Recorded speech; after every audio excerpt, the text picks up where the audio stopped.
사자성어 가운데 권선징악이라는 말이 있습니다.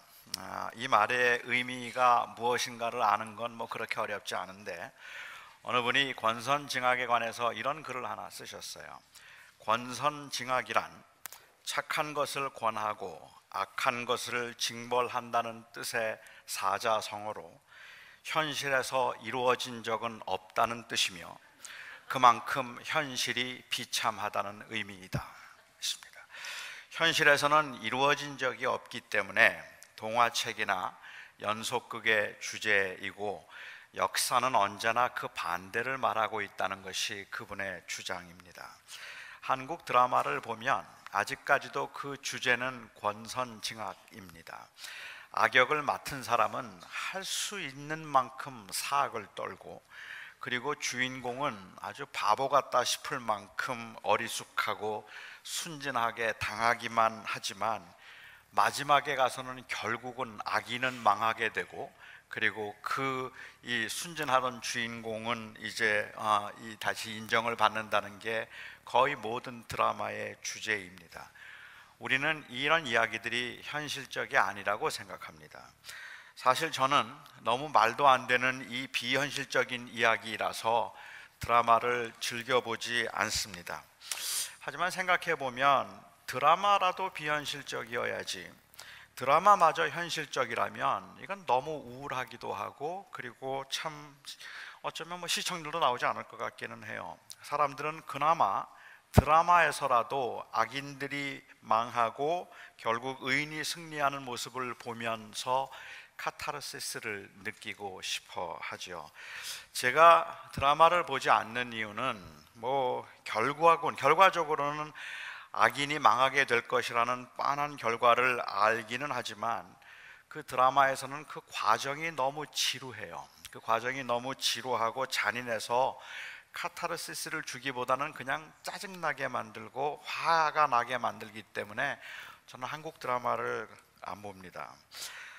제가 좋아하는 건 처음부터 끝날 때까지 주인공은 한 대도 맞지 않는, 그리고 악당들만 때려주는 이 슈퍼히로 액션 영화를 저는 좋아합니다. 옛날에는 제가 학생 때는 김홍신 씨가 쓴 인간시장이라는 그 소설을 즐겨 읽었는데, 그 소설의 주인공인 장총차는 정말 한 대도 맞지 않습니다. 계속 때려주기만 하죠. 이 슈퍼히로들의 이 비현실성, 어쩌면 현실의 답답함을 반영해 주는 것이기 때문에 기왕에 비현실적인 드라마를 보려면 차라리 액션 영화를 보는 게 더 카타르시스를 주고 더 낫겠다는 생각이 들기는 합니다. 성경을 읽으면서도 힘이 되기도 하고 때로는 위로가 되기도 하지만, 현실적이지 않은 이야기들이 제법 많이 있습니다.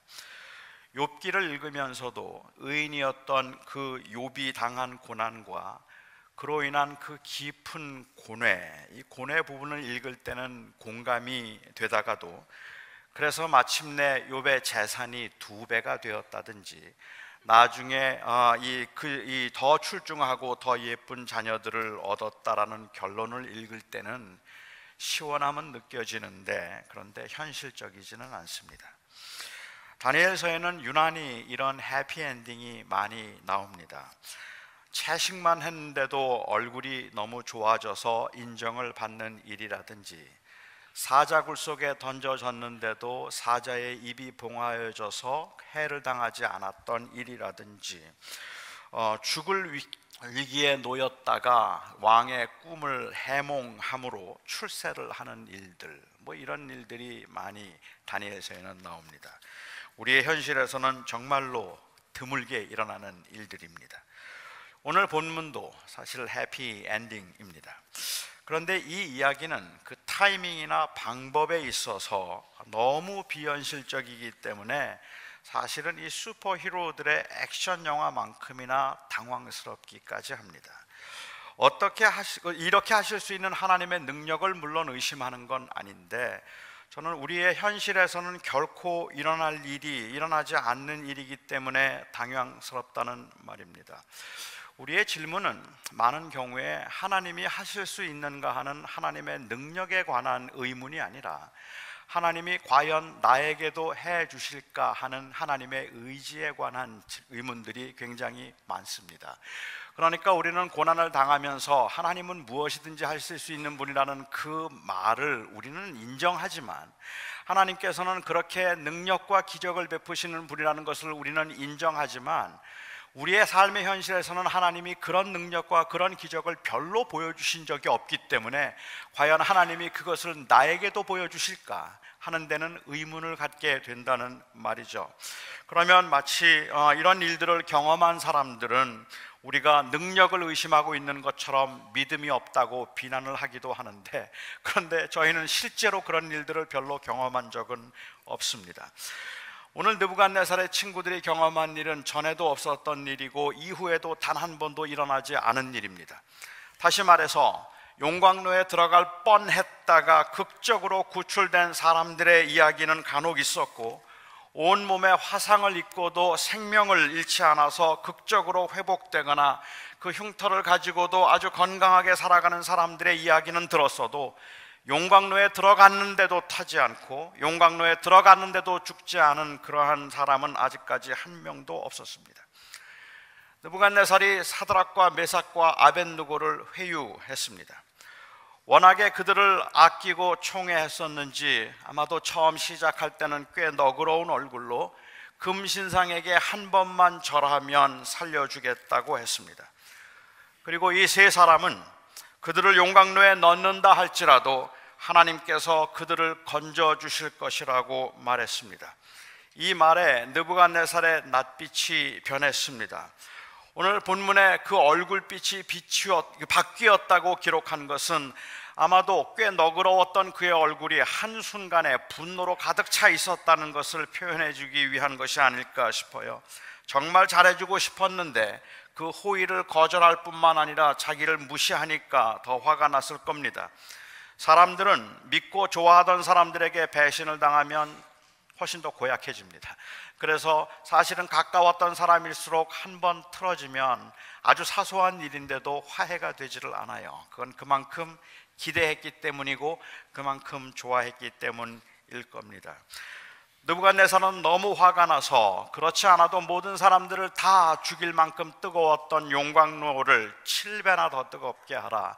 우리가 아는 것처럼 이 7이라고 하는 숫자가 완전수를 의미한다면 더 뜨거울 수 없을 만큼이라는 의미로 보아도 될 것 같습니다. 아주 뜨겁게 하고 세 사람을 불 속에 던져 넣으라고 명했습니다.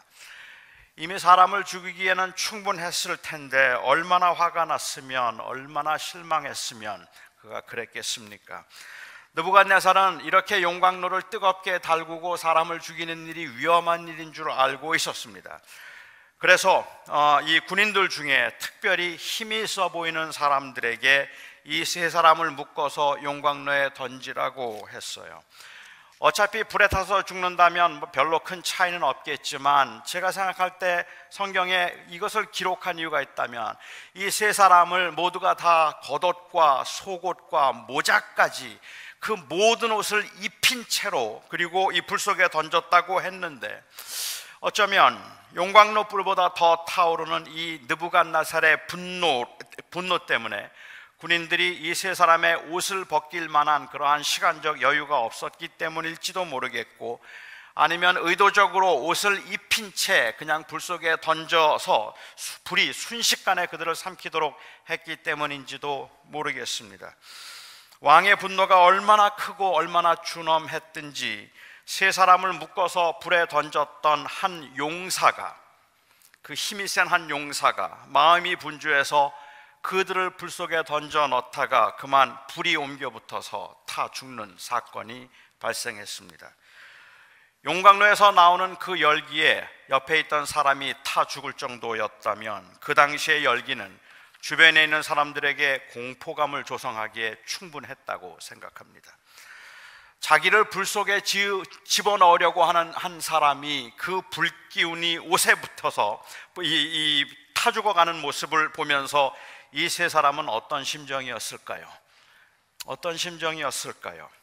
너희가 절하지 않으면 너를 저 용광로 속에 집어넣을 것이니 능히 너희를 내 손에서 건져낼 자가 누구이겠느냐고 했던 왕 앞에 확신과 신념으로 왕이 저희를 그 용광로 속에 집어넣으면 우리의 하나님이 건져주실 것입니다라고 대답했던 그들은 정말로 하나님께서 그들을 건져주실 것이라고 확신했을까요?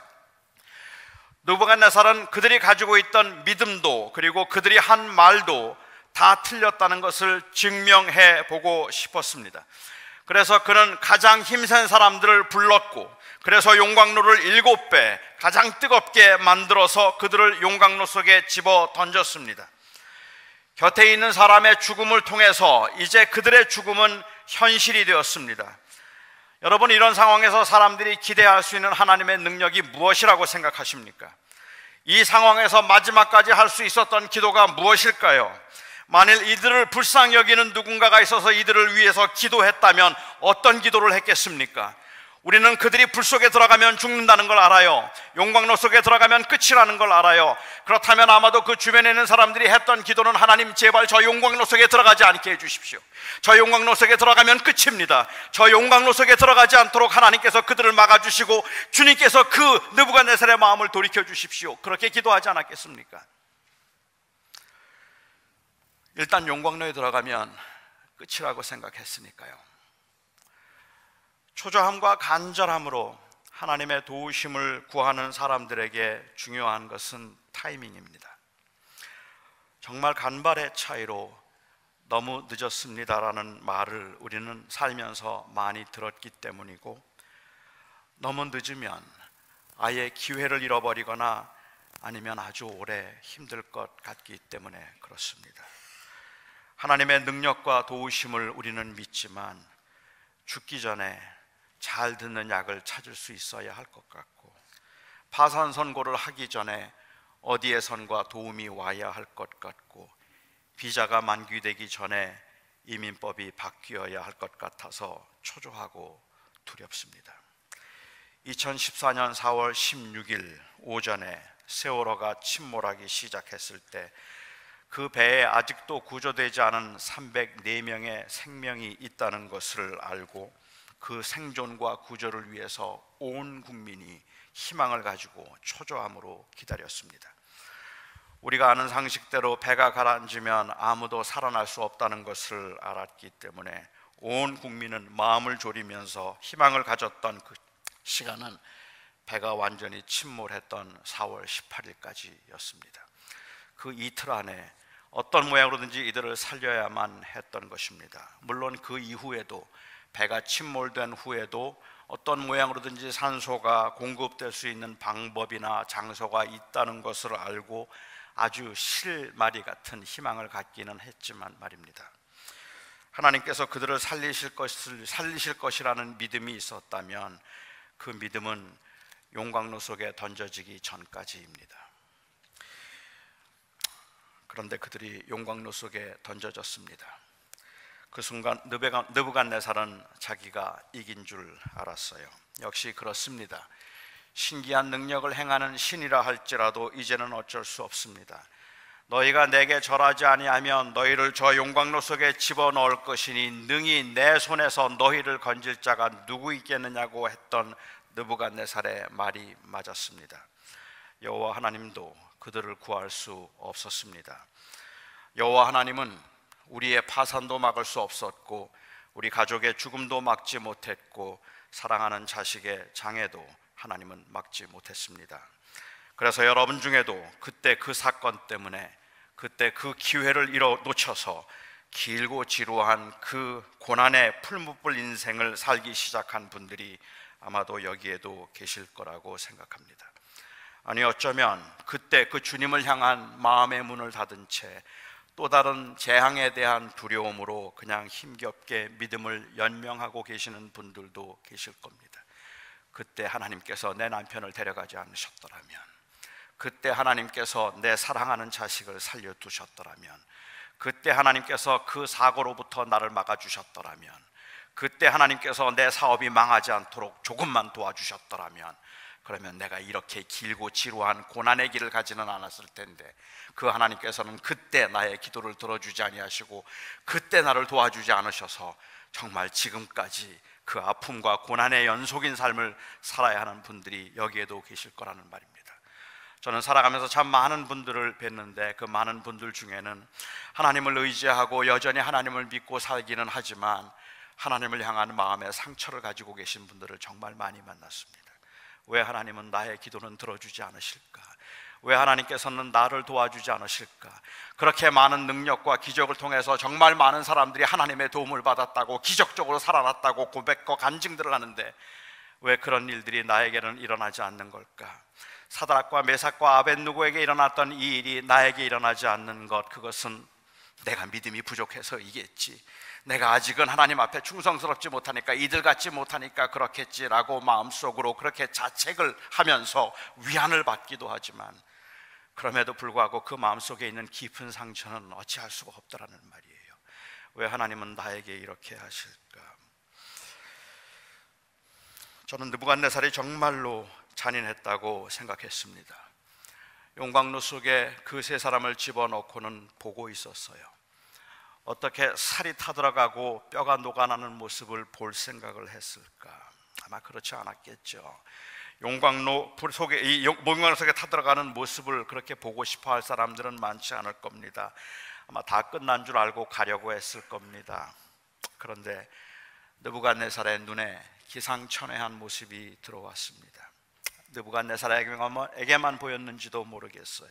너무 놀라서 의자에서 벌떡 일어났습니다. 틀림없이 세 사람을 묶어서 용광로에 넣지 않았느냐? 그런데 결박되지 않은 네 사람이 저 용광로 속에서 어떻게 걸어다니느냐? 네 번째 사람의 모습은 신의 아들과 같았다고 했습니다. 그 불 속에 누군가가 있었습니다. 그 네 번째 인물이 누구였는지에 관해서는 의견이 분분합니다. 어떤 사람은 천사였다고 말하고 어떤 사람은 예수 그리스도였다고 말합니다. 이 인물은 아마도 소돔과 고모라가 멸망하기 전에 아브라함과 대화를 나누었던 인물일 것이고 야곱이 야복강가에서 기도하며 씨름했던 그 인물일 것입니다.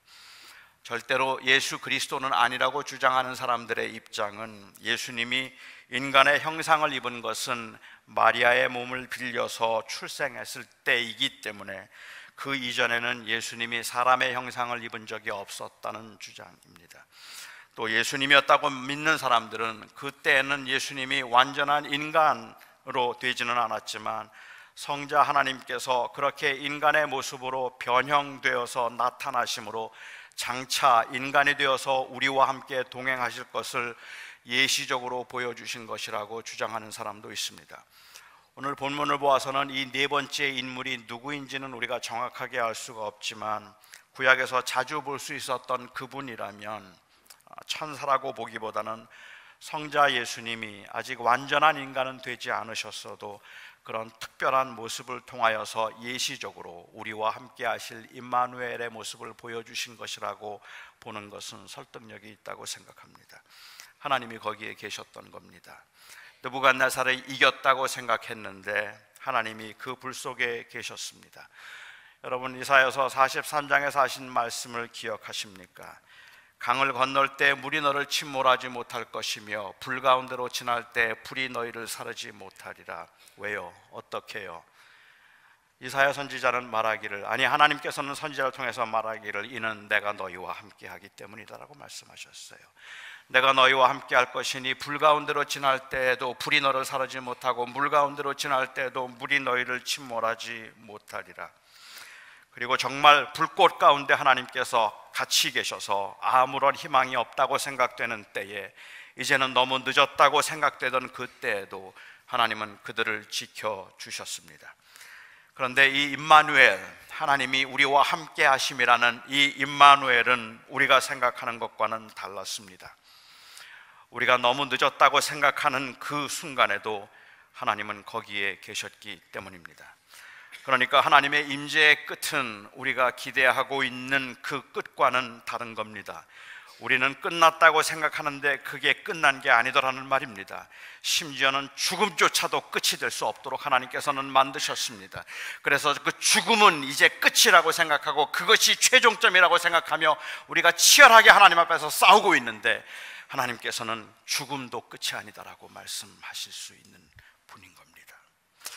우리는 이제 망했다고 하는데 그게 망한 게 아닌 겁니다. 눈앞에 강이 있으면, 불이 있으면 이제 다 끝났다고 생각하는데 그 불이, 물이 달려들고 몰려들어도 그래도 끝이 아닌 겁니다. 하나님의 함께 하심은 두 번째로 고난을 제거하심으로 나타나는 것이 아니라 오히려 약속에 대한 믿음으로 확증되는 것입니다. 특히 예수님께서 오심을, 그리스도께서 오심을 믿고 그 오심으로 영원한 나라의 소망을 두고 살아가는 우리들은 오직 예수 그리스도를 통해서 하나님의 임재에 대한 확신을 얻을 수 있습니다. 사드락과 메삭과 아벳느고가 불 속에 들어갔지만 타지 않았다는 사실에서 하나님의 임재를 경험한 것이 아니라 그들이 그 불 속에 있었는데 하나님이 그들과 함께 계셨다는 데서 그들은 하나님의 임재를 경험할 수 있었던 것입니다. 다시 말하면 고난을 당하지 않을 것이라는 사실이나 고난을 피해가게 하실 것이라는 사실이 아니라 고난 중에도 하나님은 우리와 함께 하신다는 것이 바로 그리스도를 통해서 우리에게 주신 약속의 증거입니다. 우리는 왜 불 속에 들어가기 전에 오지 않으셨냐고 섭섭해하고 원망하지만 하나님께서 친히 그 불 속에 들어가셨습니다. 우리는 왜 그때 나를 도와주지 아니하셨느냐고, 왜 그때 하나님께서 나의 기도를 들어주지 않으셨느냐고 우리는 안타까워하고 있지만, 그러나 그때 주님께서는 우리와 함께 하셔서 우리의 몸을 감싸셨습니다. 이것이 임마누엘입니다. 고난 중에 있는 우리를 돕기 위해 인간의 몸으로 이 땅에 오심으로 친히 그 불 속에 들어가시고 우리를 타지도 않고 상하지도 않게 지켜주시는 사건이 임마누엘의 사건이라는 말입니다.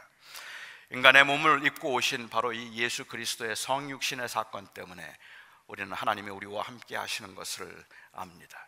우리는 비록 절망이라고 생각되는 그 고난 중에도 하나님은 우리를 버리지 않을 것이라는 것을 알 수 있는 것은 그 고난 가운데서 우리를 건져주시기 때문에 그런 것이 아니라 예수 그리스도를 통해서 우리와 함께 하심을 약속하셨기 때문에 그렇습니다. 물론 압니다. 제가 이렇게 말씀을 드려도 아마 여기 계신 많은 여러분들은 답답하실 겁니다. 다니엘의 세 친구가 경험했던 이런 경험을 우리는 한 적이 없기 때문입니다. 아무리 살려달라고 애원했어도 살려주지 않으셨으니까요.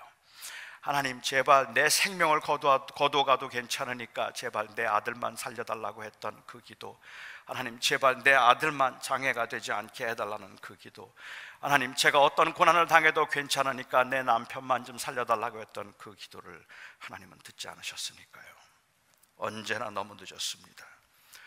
왜 우리에게는 이렇게 극단적인, 그리고 극적인 경험을 하지 못하는 걸까요? 왜 하나님이 사드락과 메삭과 아벳느고에게 보여주신 그 능력을 우리에게는 보여주시지 않는 걸까요? 어떻게 하면 나도 그 하나님의 그 기적을 경험하고 그리고 내 앞에 모든 문제들이 너무 늦었다 싶었어도 극적으로 풀려나는 것을, 그리고 풀어지는 것들을 경험하면서 살 수 있을까 고민하며 답답해하는 제게 정말로 위로와 힘이 되었던 말씀은 바로 이 사건을 언급하고 있는 히브리서 11장의 말씀입니다.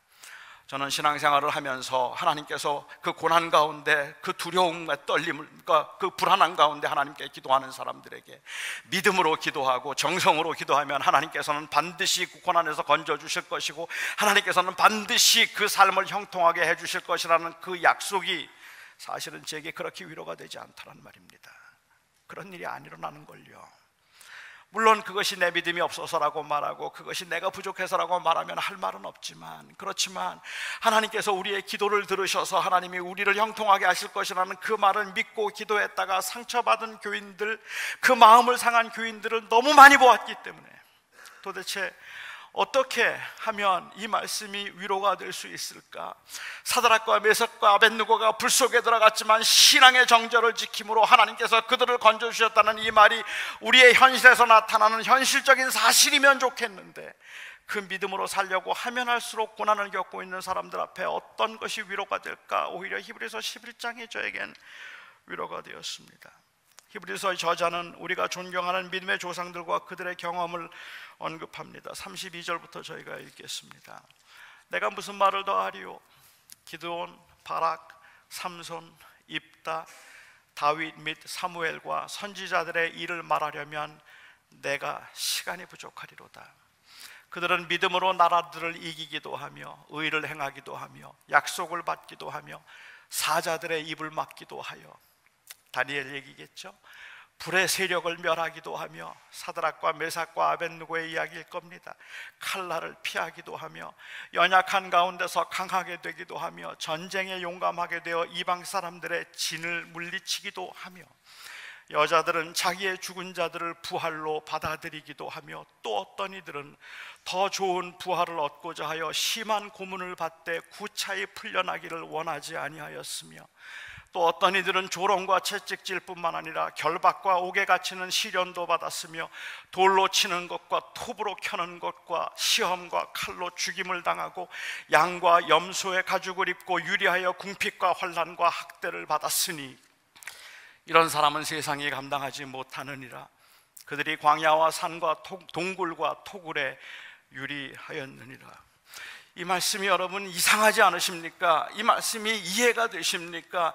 이 말씀이 제게 충격적이었던 것은 불의 세력을 멸했던 그 세 사람의 경험과 톱에 켜서 죽임을 당했던 그 사람의 경험이 같다고 말하고 있기 때문에 그러는 겁니다. 뜨겁게 타오르는 용광로 속에서 타지도 않고 상하지도 않고 뚜벅뚜벅 걸어 나온 것과 군인들에게 붙잡혀서 돌에 맞고 톱에 켜서 죽임을 당한 게 같다고 말하고 있기 때문에 이것이 우리에게는 충격이라는 말입니다. 어떻게 그게 같을 수가 있어요? 목회를 시작하고 고난 한번 당하지 아니하고 할 때마다 성공적으로 교인들이 몰려들어서 수천 명, 수만 명의 교회를 이루는 목사와 20명, 30명의 교인들을 모아놓고 20년, 30년 동안 패배감과 경제적 궁핍을 누리면서 이게 전부인가를 고민하고 있는 그 사람이 어떻게 같을 수 있느냐는 말이에요. 하나님께서 하시는 일마다 잘되게 하셔서 형통하게 하시고 부자가 되게 하시고 모든 일들이 정말로 순탄해서 나는 정말로 순탄한 인생을 살았다고 말하는 사람과 하는 일마다 안 되어서 고난과 고통의 길을 걸어가고 아픔과 가난의 길을 걸어가야 되는 그 사람이 어떻게 같을 수 있느냐는 말이에요. 같지 않죠. 다르죠. 하나님이 함께 하셨다면, 하나님의 사랑과 하나님의 능력을 말했더라면, 하나님이 나를 도와주셔서 나로 하여금 부자가 되게 하시고 내 아들들이 좋은 대학에 가게 하시고 나로 하여금 아무런 고난을 당하지 않게 하셨다고 말하는 그 간증과, 하나님은 내 하는 일마다 고난을 당하게 하시고 내 자식들은 어려움을 당하게 하시고 내 사랑하는 가족은 먼저 데려가셨습니다라고 말하는 사람의 그 간증이 어떻게 같느냐는 말이에요. 어떻게 같을 수 있느냐는 말이에요. 험난한 인생을 산 사람과 비교적 편안하고 넉넉한 인생을 산 사람이 어떻게 같아요? 그런데 그렇게 감히 같다라고 말할 수 있는 그 근거가 있습니다. 바로 부활입니다. 바로 영생입니다. 그리고 그 영생을 주시려고 인간이 되신 예수 그리스도의 임재, 동행, 이것은 불에서 건짐을 받은 사드락과 메삭과 아벳노가 같은 사람들에게도 있었고, 예수의 이름을 부인할 수 없어서 런던 그 게이트에서 런던, 뉴 게이트에서 런던까지 Christ, Christ, none but Christ, Christ, Christ, none but Christ, Christ. 그 불 속에 던져져서 그 불에 온몸이 다 타들어가는 그 마지막 호흡까지 크라이스트, 크라이스트를 외쳤던 존 브래드포드에게도 하나님의 인자하심이 있었던 것입니다. 거기도 하나님은 함께 하셨던 것입니다. 돌로 치는 것과 톱으로 켜는 것과 그리고 온갖 시험을 당하고 칼로 죽임을 당한 것 같은 그 사람에게도 있었습니다. 어느 분은 인생의 경험을 말하면서 자기가 가는 곳마다 하나님이 방금 떠나신 것 같은 허전함을 느꼈다고 말했습니다. 또 어느 분은 자기가 어렵고 힘들 때마다 하나님은 언제나 한 발씩 늦었다고 했습니다. 그런데 오늘 본문은 아니라고 말합니다. 세 사람은 용광로에 들어가기 전에 하나님의 오심을 기다렸지만 하나님은 용광로에 계셨습니다. 하나님은 고난의 현장에도 우리와 함께 하신다고 말씀하시고 심지어 죽음조차도 이 하나님의 사랑에서 우리를 끊을 수 없다고 말합니다. 하나님은 우리를 건지실 것이고 우리가 죽는다 해도 우리를 살리실 것입니다. 그래서 지금 우리가 고난 중에 있어도 그리스도인들이 진정으로 감사하는 것은 언젠가 하나님이 우리를 건져주실 것이라는, 그래서 언젠가 우리를 형통케 하실 것이라는 그 막연한 희망 때문이 아니라 내가 비록 고난을 당하여 마지막 숨을 거두는 순간까지라도 하나님은 나를 버리지 아니하시고 나를 그 영원한 곳으로 인도하실 것이라는 믿음 때문인 것입니다. 이 사드락과 메삭과 아벳느고가 그리하지 아니할지라도 하나님께서 나를 당신의 손에서 건지실 것이요 그리하지 아니할지라도 나는 당신에게 절할 수 없습니다라고 말하는 것은 그 어떤 경우에도 죽음조차도 그걸 막을 수 없었던 그들의 충성심을 가리키는 말이 아니라 이것은 바로 그 부활에 대한 소망을 말하고 있는 것입니다. 그리 아니할지라도 하나님은 나와 함께 하실 것입니다 하는 그 믿음을 말하고 있는 것입니다. 2010년 부활주일에 제가 이 최대의 변수라는 설교를 했습니다. 그 설교 중에 일부를 한국에 있는 한 청년이 이 키네틱 타이포그래피로 동영상을 하나 만들었어요. 한 2분 30초 정도 되는 동영상인데 저는 오늘 이 동영상으로 제 설교를 좀 마무리할까 합니다. 동영상 한번 보여주시기 바랍니다. 여러분은 신앙생활을 하면서 도대체 어떤 소망을 가지고 살아가십니까? 여러분들이 신앙생활을 하면서 그 믿음 생활의 소망이 내가 하나님을 한번 믿으면 하나님께서 나를 죽지 않게 만드셔서 건강하고 오래오래 살게 하실 뿐만 아니라 하나님께서는 내 기도를 들어주셔서 나를 형통하게 하시고 나로 하여금 부유하게 만드시고 하나님께서는 나로 하여금 이 땅에 사는 동안에 아무것도 걱정 근심 없게 하실 것을 믿고 그것을 소망하면서 신앙생활을 하고 계십니까? 그것이 여러분들의 소망입니까? 알아요. 얼마나 힘든지를 알기 때문에, 얼마나 어려운지를 알기 때문에 여러분들에게 이 설교를 하면서 하나님이 우리와 함께 하시니, 하나님이 우리를 지켜주시니 여러분의 사업이 형통할 것입니다. 여러분의 병이 나을 것입니다. 하나님께서는 즉각적으로 응답해 주셔서 여러분들의 모든 문제가 해결될 것이고 여러분들의 자녀가 형통할 것입니다 라고 말하고 싶어요. 그런데 사실이 아니에요. 그건 사실이 아닐 뿐만 아니라 우리는 그것을 바라보면서 그것을 소망하며 살아가는 사람들이 아니라는 말입니다. 우리의 소망은 거기에 있는 것이, 그것이 아니라 바로 예수 그리스도의 부활에 있다는 말입니다.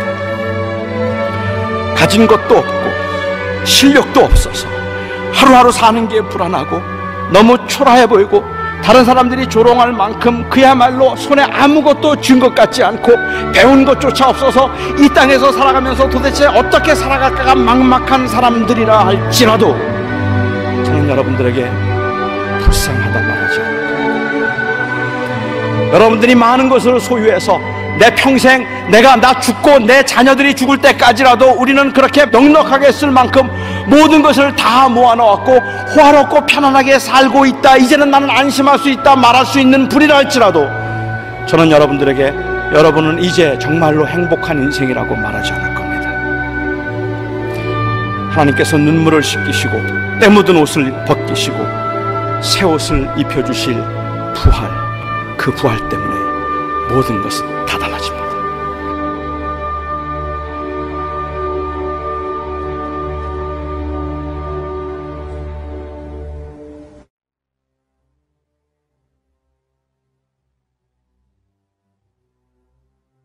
저는 목회를 하면서 어느 때는 너무 답답하기도 하고 그리고 어느 때는 교인들에게 너무 미안하기도 합니다. 내가 부족해서, 내가 목회를 잘 못해서 교인들이 힘든 건 아닌가 싶기도 하고, 그렇게 힘든 가운데 하나님께서 도와주셔서 그 극심한 고난 가운데 좀 기도도 응답해 주시고 해결해 주셨으면 하는 간절한 마음도 있기 때문에 그렇습니다. 하나님이 그래서 모든 문제를 해결하시고 그 불 가운데서 건져 주셨으면 좋겠다는 생각이 있는데, 그런데 지난 3일 동안 제가 이 집회를 하면서 지속적으로 말씀드렸던 것처럼 우리가 이 땅에 살고 있지만 이 세상에 속하지 않은 나그네라면 그 극심한 고난 가운데 비록 건짐을 받지 않았다 할지라도 하나님이 우리와 함께 하심을 믿고 그 영원한 나라를 바라보면서 살아가는 그 나그네임을 우리는 잊지 말아야 하는 겁니다. 우리가 아무리 형통해도 교만하면 안 되고, 우리가 아무리 힘들어도 낙심하면 안 되는 이유가 있다면 그것은 바로 우리 주 예수 그리스도의 그 은혜로 인하여서 우리에게 주어진 생명입니다. 이 땅에 사는 동안에 이 생명을 놓치지 않고 살아가실 수 있기를 바랍니다. 우리는 험한 세상을 살고 있지만, 그래서 끝없는 고난 가운데 한 번 파도가 지나가면 또 다른 파도가 몰려오고, 이제 다 끝났다 싶으면 또 다른 산이 앞을 가로막아서 이제 저걸 또 어떻게 넘나 싶어서 그냥 한숨이 저절로 나오는 인생을 살아가고 있지만, 하나님께서는 사드락과 메삭과 아벳노고를 불 가운데서 건져주셔서 타지도 그리고 상하지도 않게 하심으로서만 하나님의 임재를 보여주신 것이 아니라, 그 사건이 우리에게 보여주는 교훈은 하나님이 우리와 함께 하신다는 것입니다. 하나님이 여러분과 함께 하십니다. 기도하겠습니다.